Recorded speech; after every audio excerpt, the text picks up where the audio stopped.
Coucou les petits potes, j'espère que vous allez bien. Aujourd'hui dans cette nouvelle vidéo, on va parler des achats importants à faire lorsqu'on adopte un chien, que ce soit un chiot ou un adulte.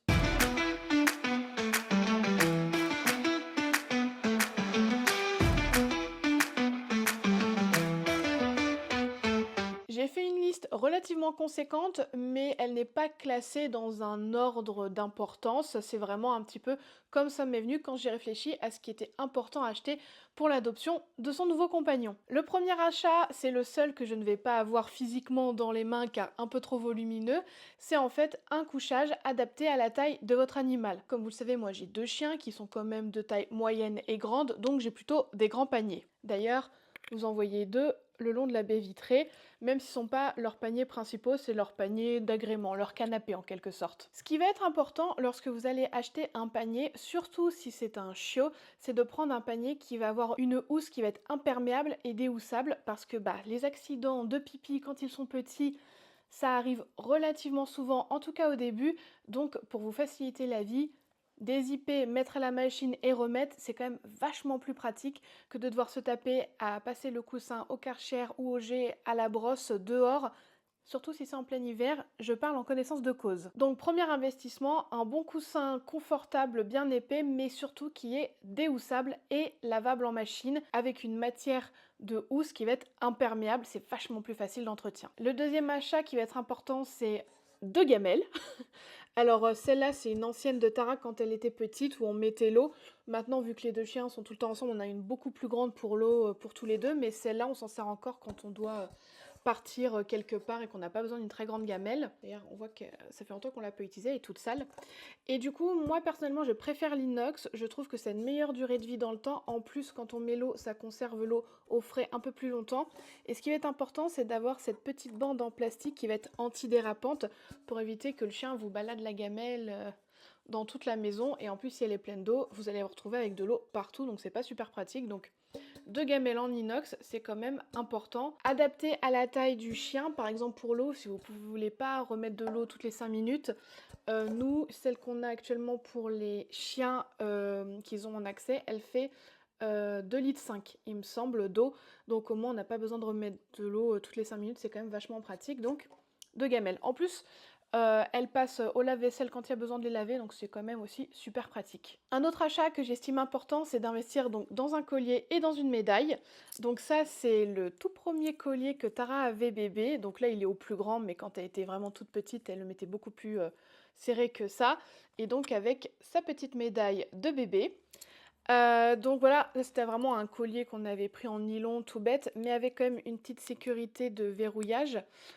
Franchement, elle l'a gardé jusqu'à ses 5 mois, il me semble, si je me souviens bien. D'ailleurs, pour le petit comparatif, maintenant, c'est ça qu'elle a comme collier. Enfin, c'est un de ses colliers, elle en a plusieurs, mais on est quand même passé sur deux tailles complètement différentes. Donc voilà, un collier avec une médaille, c'est quand même super important. D'ailleurs, si vous voulez en savoir plus sur les colliers, sur les harnais, n'hésitez pas à aller voir la vidéo que j'ai fait à ce sujet qui s'appelle Tout sur les colliers et les harnais, qui est super complète et qui va pouvoir vous aider à faire les choix en fonction de votre animal. Autre achat important, une laisse, donc ça c'est une des laisses de Tara, et surtout avec un distributeur de sacs à caca, c'est quand même vachement plus pratique. Et s'il vous plaît, ramassez les caca quand votre chien fait, c'est quand même vachement plus agréable pour les autres, donc en avoir sur la laisse toujours à disposition, c'est vachement pratique. Autre achat important, alors ça va dépendre si vous souhaitez balader votre chien au collier ou en harnais. Moi j'avais décidé à l'époque pour Tara de la mettre tout de suite en harnais, donc je lui avais acheté son petit harnais. Alors il a du vécu parce qu'elle aimait beaucoup le mâchouiller à l'époque, hein, donc il a pris cher le pauvre, mais je l'ai gardé en souvenir parce que c'est vraiment trop mignon. Donc je lui ai fait acheter son petit harnais qu'elle a gardé quelques mois quand même, parce qu'il s'agrandissait pas mal. Pareil, à titre de comparatif, maintenant son harnais, on est plutôt, si je les mets dans le même sens, harnais actuel, harnais de Tara bébé. On a quand même un petit changement de gabarit.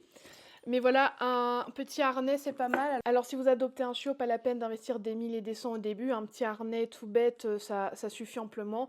Moi, il a fait le job jusqu'à ce qu'il ne lui aille plus.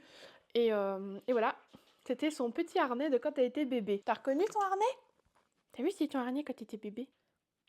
Et oui, oui. Oui, tu rentres plus dedans maintenant, hein. Ça pourrait faire l'école. Autre achat important, et je pense qu'on adore faire ce genre d'achat, c'est des jouets. Alors, je n'ai plus du tout les jouets de Tara lorsqu'elle était bébé, ils sont morts depuis.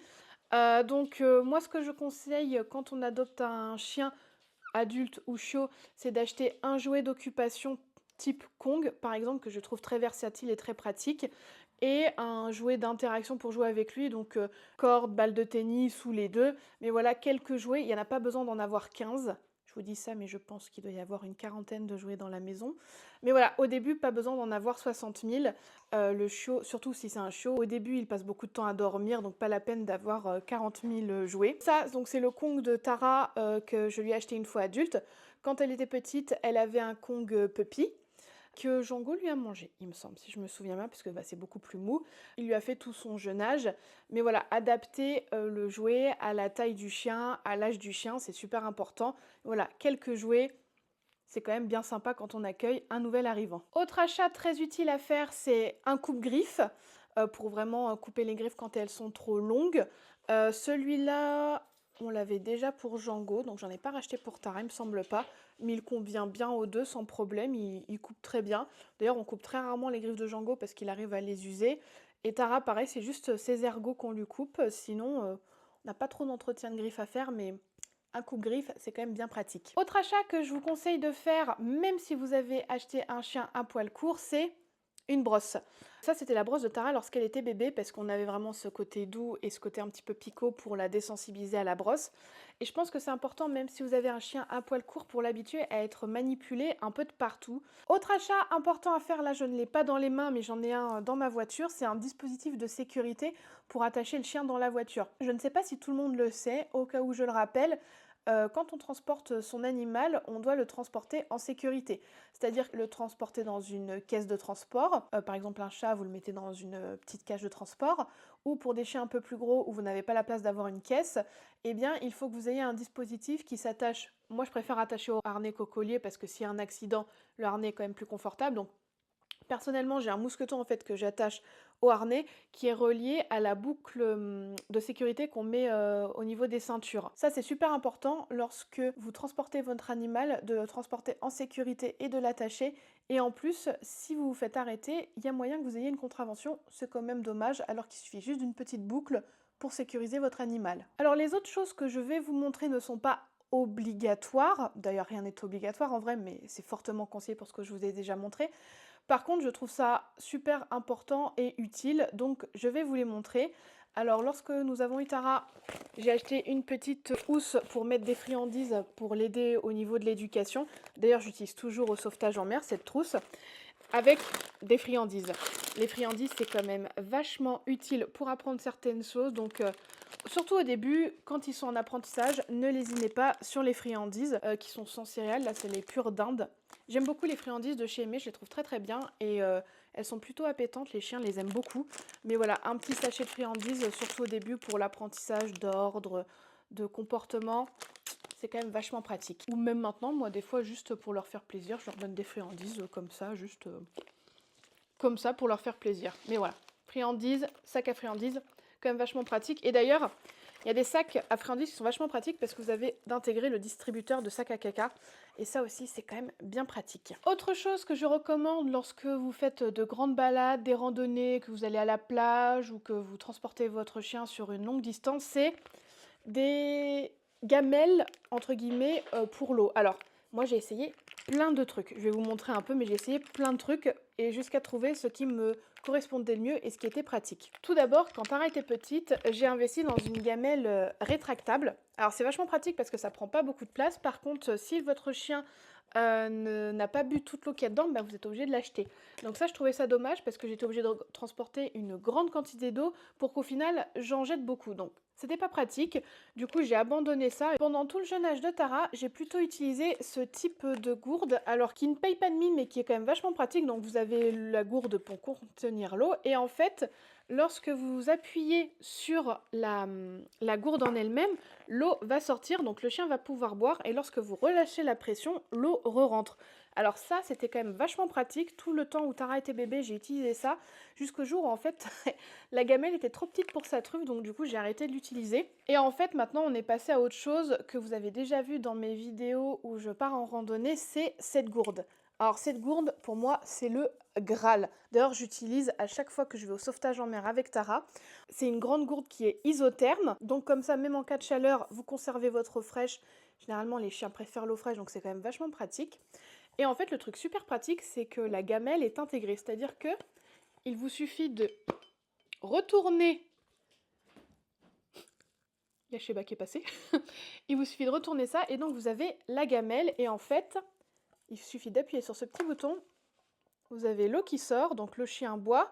Vous pouvez stopper la sortie d'eau, comme ça il finit de boire. Et en fait, si vous rappuyez ça et que vous penchez la gamelle, l'eau va re-rentrer dedans. Petit à petit, mais elle re-rentre. Donc c'est quand même super pratique, je trouve, quand on part en balade. Au moins, on ne perd pas d'eau.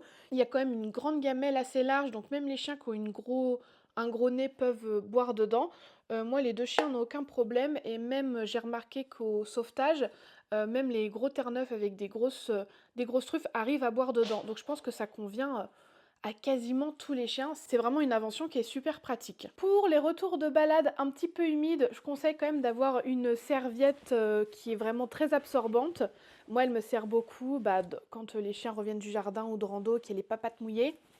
On essuie les patounes, c'est quand même vachement utile. J'en ai d'autres encore plus absorbantes dont je me sers pour Tara lorsqu'on sort d'activités nautiques, donc comme le sauvetage, pour l'essuyer, l'éponger un peu. C'est quand même vachement pratique.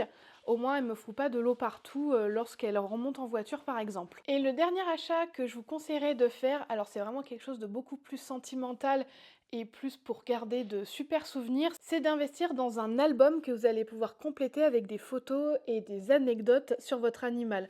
Alors personnellement, j'ai celui de chez Meikana. Meikana, j'ai eu la chance de découvrir cette boutique lorsque j'étais au festival de la Meute en Folie. Et déjà, j'aime beaucoup la fondatrice, j'aime beaucoup le design de ce modèle d'album. Elle en a deux, si je me souviens bien, ce modèle-là et un autre qui est un peu plus dans les tons bleus. Moi, je suis très couleur chaude, donc je suis partie là-dessus. Je vais vous montrer quelques extraits des petites pépites qu'il y a là-dedans. Voilà, vous avez beaucoup de choses que vous pouvez compléter et remplir. Mais surtout, ce que je trouve super chouette, c'est de pouvoir mettre des photos. Donc par exemple, on a une photo de Tara lorsqu'elle était bébé, parce que ça, c'est l'album de Tara. Là, on a pas mal de photos voilà, des chiens dans différentes situations. Enfin, je trouve ça super chouette à feuilleter. En fait, ça vous permet de vraiment tout retracer la vie, l'évolution de votre chien. Donc, je trouve ça super chouette. Voilà, donc là, par exemple, une autre page que j'ai complétée. Enfin, vraiment, il y a plein de choses. C'est super sympa. Je trouve que ça peut être une super bonne idée cadeau pour quelqu'un qui est super accro à son animal. Franchement, c'est une super idée cadeau. En plus, les fêtes arrivent, donc franchement... N'hésitez pas, ça peut être une super chouette idée. Et quand malheureusement l'animal décède, je trouve que c'est un super souvenir pour pouvoir se remémorer les bons moments.